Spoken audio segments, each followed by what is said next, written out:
Cahaya Islam adalah cahaya spiritual dan kedamaian batin. Sebab Islam melalui Al-Quranul Karim, dia hadir untuk menumbuhkan ketenangan jiwa, yaitu tumakninah, menumbuhkan kesadaran tentang tauhid. Sebab dengan bertauhid itu hati kita menjadi tenang, karena kita yakin bahwa rizki ada di tangan Allah, bukan di tangan manusia. Rizki kita sudah ditetapkan, tidak akan tertukar, tidak lebih dan tidak berkurang. Maka orang yang masih korupsi berarti dia tauhidnya bermasalah. Nauzubillah tsumma nauzubillah min dzalik.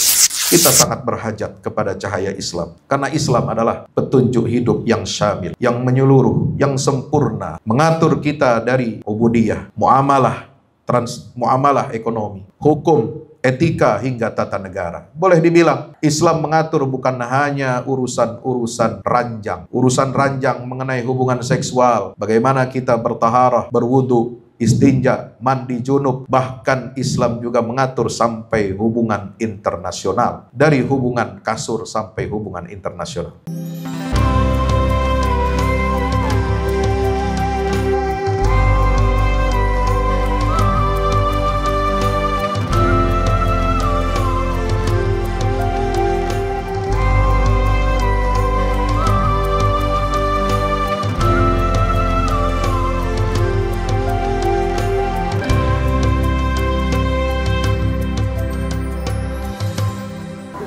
Assalamualaikum warahmatullahi wabarakatuh. Innal hamdalillah nahmaduhu wa nasta'inuhu wa nastaghfiruhu wa nastahdihi wa na'udzu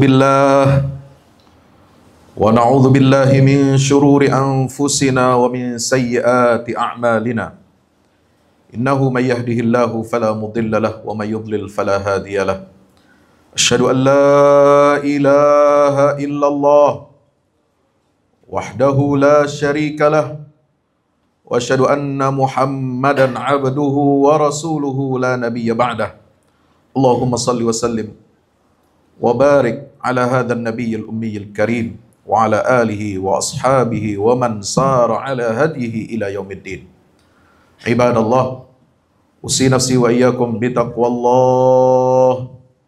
Ittaqullaha haqqa tuqatihi wa la tamutunna illa wa antum muslimun. Hadirin jamaah Jumat yang mudah-mudahan kita semuanya senantiasa dirahmati dan dimuliakan oleh Allah Azza wa Jalla.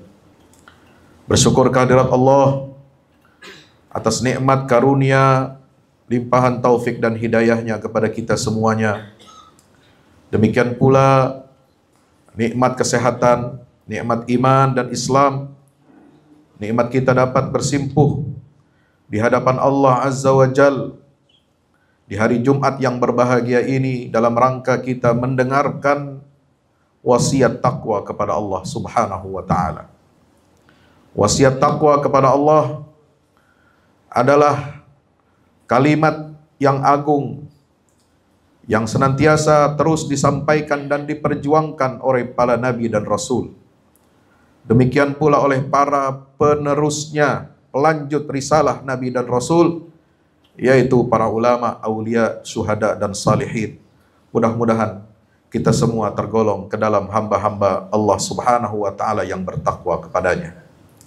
Mari kita bersalawat salam kepada junjungan kita baginda Rasulullah Muhammad sallallahu alaihi wasallam, pada seluruh keluarga dan para sahabatnya, mudah-mudahan tercurah limpahkan untuk kita semua pengikutnya hingga yaumil qiyamah. Hadirin ma'asyiral muslimin dirahmati Allah. Ketika Allah Subhanahu wa ta'ala perintahkan kita untuk bertakwa, Allah turunkan pedoman yang lengkap bagaimana caranya kita agar bertakwa kepada Allah Subhanahu wa ta'ala. Untuk bertakwa kepada Allah, maka kita harus memiliki konsep yang jelas, yang menyeluruh, yang lugas dan lengkap. Sebagaimana Allah Subhanahu wa ta'ala berikan panduan dan pedoman bagi kehidupan kita. Di dalam Al-Quranul Karim, Islam disebut sebagai cahaya. Cahaya yang dimaksud tentu saja bukan dalam makna yang fisik. Cahaya yang dimaksud adalah makna yang non-fisik, yang berarti adalah hidayah, ilmu, kebenaran, keadilan dan petunjuk dari Allah Subhanahu wa taala yang Dia konsepkan di dalam ajaran Islam. Dalam Al-Qur'an, istilah itu merujuk kepada satu istilah terminologi, yaitu an-nur, cahaya. Cahaya yang dimaksud adalah cahaya petunjuk dari Allah Subhanahu wa taala. Allah Subhanahu wa taala berfirman, "Qad ja'akum minallahi nurun wa kitabum mubin." Telah datang kepada kalian dari Allah Azza wa Jal cahaya dan kitab yang jelas.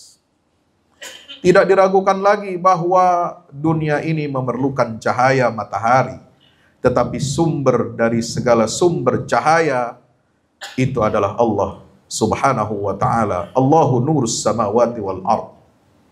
Mathalu nurihi kamishkatin fiha misbah, al-misbahu fi zujajah, dan seterusnya sebagaimana disebutkan dalam surah yang dinamakan oleh Allah surah An-Nur, yaitu surat cahaya. Hadirin masyaallah dirahmati Allah. Di dalam ayat berikutnya surah Al-Maidah ayat 16, kalau tadi di penghujung ayat ke-15 surah Al-Maidah, Allah Subhanahu wa taala juga menekankan apa dampak dari cahaya itu dalam kehidupan kita. Yahdi bihillah man ittaba'a ridwanahu subulas salam wa yukhrijuhum minaz zulumati ilan nuri bi'idhnih wa yahdihim ila siratim mustaqim. Dengan kitab suci itu, Allah menunjukkan kepada orang yang mengikuti ridhanya. Menunjukkan apa? Menunjukkan kemana? Yaitu jalan-jalan keselamatan. Allah yang mengeluarkannya dari berbagai kegelapan menuju cahaya dengan izinnya dan menunjukkan kepadanya jalan yang lurus. Demikian pula di dalam surah Ibrahim ayat pertama. Alif Lam Ra. Kitabun anzalnahu ilaika litukhrijan nasa minaz zulumati ilan nur biizni rabbihim ila siratil azizil hamid. Alif Lam Ra, ini adalah kitab Al-Quran yang kami turunkan kepadamu, wahai Muhammad sallallahu alaihi wasallam, agar engkau mengeluarkan manusia dari berbagai kegelapan kepada cahaya yang terang dengan izin Tuhan mereka, yaitu cahaya itu menuntun kita menuju jalan Tuhan yang maha perkasa lagi maha terpuji. Maka Allah perintahkan kita untuk beriman kepada Rasulnya sallallahu alaihi wasallam dan beriman kepada cahaya yang telah diturunkan olehnya.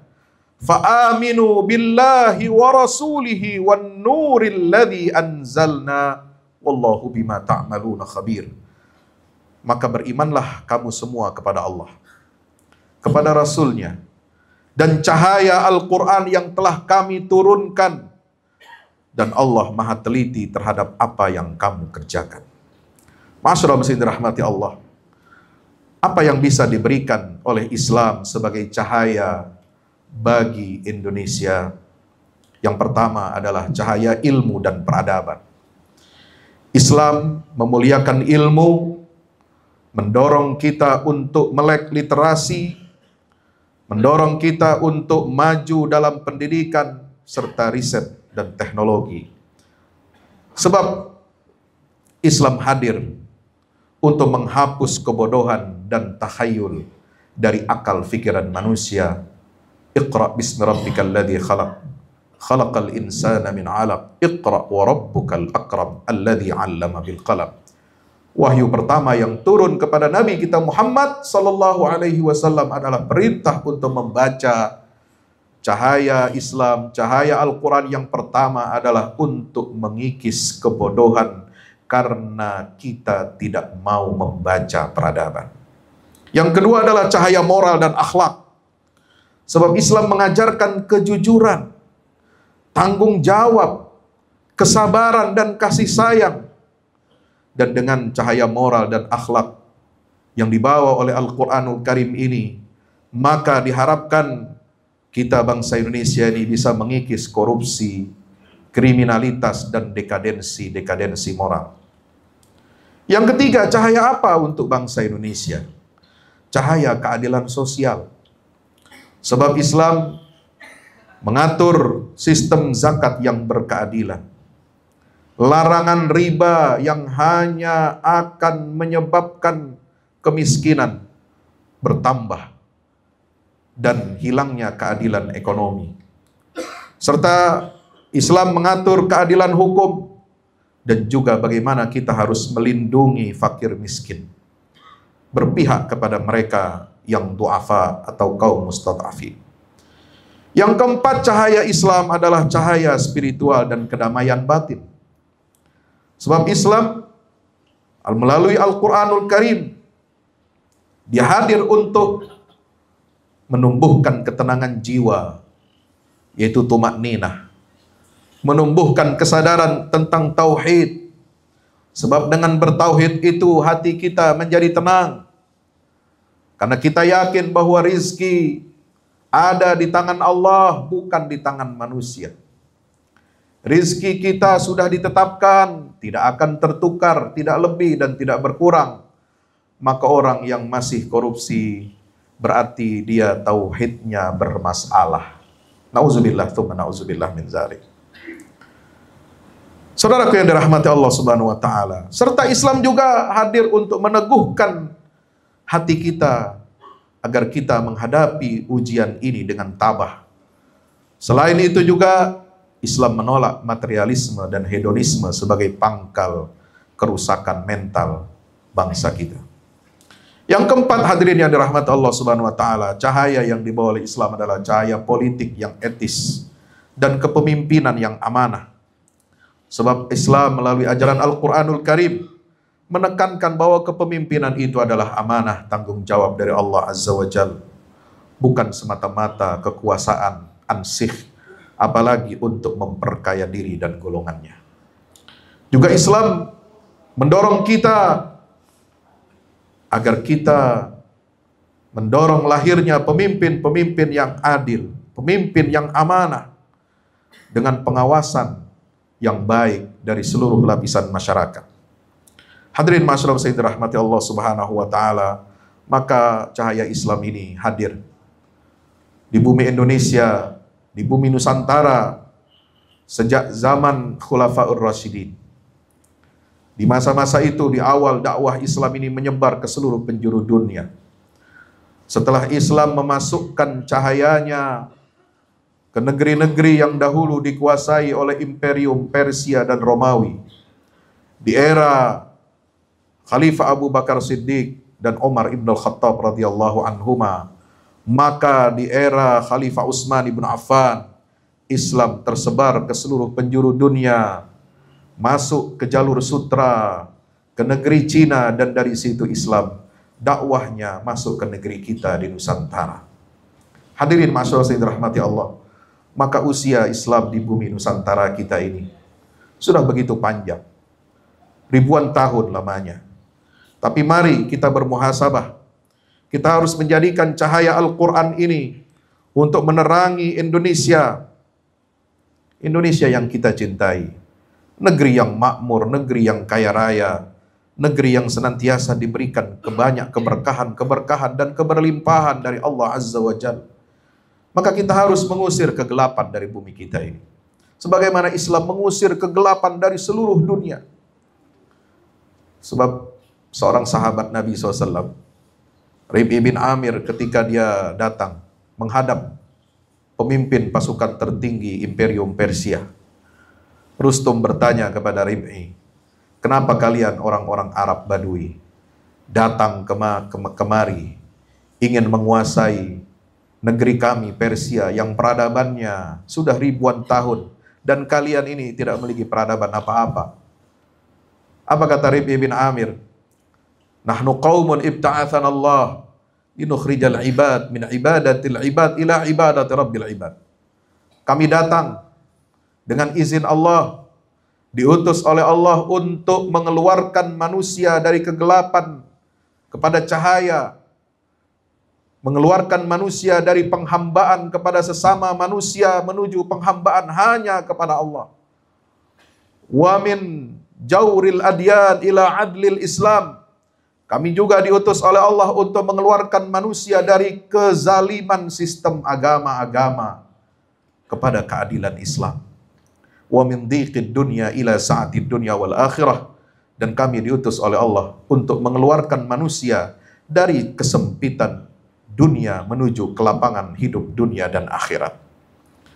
Maka kegelapan yang harus kita usir dari dunia kita adalah gelapnya ilmu, minimnya literasi, pendidikan yang rendah. Mohon maaf, penelitian kita di bidang pendidikan, 80% rakyat kita hanya menyelesaikan studi 6 tahun. Sekolahnya hanya 6 tahun, saudara. Selebihnya baru 9 tahun atau mungkin 12 tahun. Saudara yang dirahmati Allah Subhanahu wa Ta'ala. Demikian pula gelapnya ilmu karena banyaknya hoax yang merajalela di negeri ini. Tidak terkendali. Sehingga apa? Memperbodoh. Kita punya pendidikan, walaupun tinggi, kadang-kadang masih banyak yang termakan oleh hoax. Gelapnya moralitas, maraknya korupsi, narkoba, dan krisis keteladanan, serta gelapnya sosial kita. Karena berbagai macam ketimpangan ekonomi, masih banyak kemiskinan dan juga diskriminasi di antara masyarakat kita. Serta gelapnya politik, masih ada manipulasi-manipulasi serta politik uang yang tidak beradab. Dan terakhir, gelapnya spiritual. Betapa hilangnya makna hidup kita ini. Kehilangan jati diri. Tidak sedikit di antara kita yang kosong hatinya, tidak tentu arah, dan akhirnya melakukan hal-hal yang di luar hukum. Hadirin masyarakat yang dirahmati Allah, maka itu kita sangat berhajat kepada cahaya Islam. Karena Islam adalah petunjuk hidup yang syamil, yang menyeluruh, yang sempurna, mengatur kita dari ubudiyah, muamalah ekonomi, hukum, etika hingga tata negara. Boleh dibilang Islam mengatur bukan hanya urusan-urusan ranjang. Urusan ranjang mengenai hubungan seksual, bagaimana kita bertaharah, berwudu, istinja, mandi junub. Bahkan Islam juga mengatur sampai hubungan internasional. Dari hubungan kasur sampai hubungan internasional. Karena Islam juga sudah terbukti membangun peradaban yang agung dan berhasil selama beratus-ratus tahun lamanya. Dari Andalusia di Eropa Barat, lalu ke Baghdad di sebelah timur, hingga kesultanan-kesultanan kerajaan-kerajaan Islam di Nusantara yang menebarkan kebaikan dan mengeluarkan masyarakat Nusantara dari kegelapan jahiliyah menuju cahaya tauhid yang luar biasa. Karena Islam itu sesuai dengan fitrah manusia dan bisa menjadi jalan tengah antara spiritualitas yang tidak memiliki ilmu dengan keilmuan yang tidak memiliki kepemimpinan spiritual. Masyaallah yang dirahmati Allah, mudah-mudahan Allah Subhanahu wa Ta'ala menjadikan kita sebagai hamba-hamba yang bersyukur atas nikmat iman dan Islam ini. Cara kita mensyukuri nikmat adalah dengan menggunakan nikmat itu dengan sebaik-baiknya untuk mewujudkan tujuan kenapa nikmat itu diturunkan kepada kita. Karena Islam adalah nikmat, karena Al-Quran adalah nikmat karunia dari Allah, maka mari kita jadikan Al-Quran sebagai pedoman hidup kita. Kita berdayakan Islam ini untuk kita jadikan pedoman hidup bagi setiap diri kita, individu kita, perbaikan keluarga kita, reformasi kehidupan berbangsa dan bernegara kita. Karena Islam hadir bukan hanya untuk menjadi pemanis bibir atau hanya untuk identitas KTP kita, tapi Islam akan membimbing kita untuk kita selamat di dunia sampai di akhirat. Barakallahu li wa lakum fil Qur'anil azim wa nafa'ani wa iyyakum bima fihi minal ayati wa dzikril hakim. Aqulu qawli hadza fastaghfiruh innahu huwal ghafurur rahim. Alhamdulillahi wahda sadaqa wa'dah wa nasara 'abdah wa a'azza jundahu wa hazama al-ahzaba wahdah. Asyhadu an la ilaha illallah wahdahu la syarika lah wa asyhadu anna nabiyyana Muhammadan abdullahi wa rasuluhu la nabiyya ba'dah. Allahumma salli wa sallim wa barik alaihi wa ala alihi wa ashabihi wa man tabi'ahum bi ihsanin ila yaumil qiyamah. Ibadallah, ittaqullah haqqa tuqatihi wa la tamutunna illa wa antum muslimun. Qala Allah Ta'ala fi kitabihil karim, a'udzu billahi minasyaitonir rajim, alladzina yattabi'una ar-rasula an-nabiyyal ummi alladzi yajidunahu maktuban 'indahum fit tawrati wal injil ya'muruhum bil ma'ruf wa yanhahum 'anil munkar wa yuhillu lahumut thayyibat wa yuharrimu 'alaihimul khaba'ith wa yadh'u 'anhum israhum wal aghlal allati kanat 'alaihim falladzina amanu bihi wa 'azzaruhu wa nasaruhu wattaba'un nur alladzi unzila ma'ah ulaika humul muflihun. Masyaallah dirahmati Allah, mari di penghujung khutbah ini kita senantiasa bersalawat salam kepada baginda Rasul SAW. Mudah-mudahan kita menjadi pengikutnya yang setia dengan ajarannya, karena salah satu akhlak dan sifat Nabi Muhammad sebagaimana yang termaktub dalam ayat yang baru saja kami bacakan adalah beliau sallallahu alaihi wasallam membebaskan kita dari belenggu-belenggu yang ada pada diri kita, yaitu belenggu-belenggu beban-beban yang akan menghancurkan kualitas hidup kita. Maka Islam ini bersifat membebaskan dan memerdekakan kita dari segala bentuk penghambaan kepada selain Allah Azza wa Jalla. Mudah-mudahan Allah Subhanahu wa taala terima iman Islam kita dan terima amal ibadah kita pada hari Jumat yang berbahagia ini. Allahumma shalli ala Muhammad wa ala ali Muhammad. Assalatu wassalamu alayka ya Rasulullah. Allahumma ighfir lil muslimin wal muslimat wal mu'minin wal mu'minat al ahya'i minhum wal amwat innaka ya rabbana sami'un qaribun mujibud da'awat. Allahumma ansuril Islam wa izzal muslimin wa ali bi fadlika kalimatil haqqi ila yaumiddin. Allahumma ansur man nasara ad-din wa khudhul man khadhalal muslimin. Allahumma arinal haqqa haqqan warzuqna ittiba'ah wa arinal batila batilan warzuqna jinabah.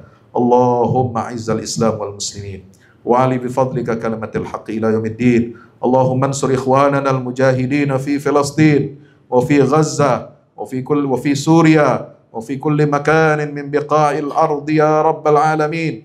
اللهم انصرهم على أعدائك أعداء الدين. اللهم انصرهم نصرا مؤزرا. اللهم منزل الكتاب ومجري السحاب يا هازم الأحزاب اهزم اليهود الغاصبين المعتدين. اللهم زلزل من تحت أقدامهم. اللهم دمر أعداء الدين. اللهم شتت شملهم. اللهم شتت شملهم. اللهم شتت شملهم واجعل تدبيرهم في تدميرهم برحمتك يا أرحم الراحمين. وصلى الله على نبينا محمد وعلى آله وصحبه وسلم والحمد لله رب العالمين وأقم الصلاة.